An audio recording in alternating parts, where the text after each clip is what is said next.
بنگلہ دیش میں طلباء کے احتجاجی تحریک کے نتیجے میں مستعفی ہونے اور بھارت میں پناہ لینے والے سابق وزیر اعظم حسینہ واجد کا اقتدار سے محروم کے بعد پہلا بیان سامنے آ گیا۔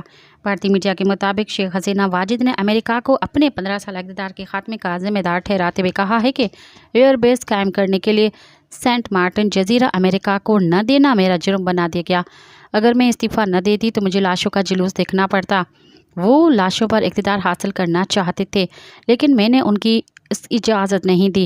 شیخ حسینہ واجد نے اپنے ہم وطنوں کو مخاطب کرتے ہوئے کہا کہ شدت پسندوں کے بہکاوے میں نہ آئیں۔ یہ بیان دراصل حسینہ واجد کا مستعفی ہونے سے قبل قوم سے کی جانے والی تقریر پر مبنی تھا جو انہیں نہیں کرنے دی گئی۔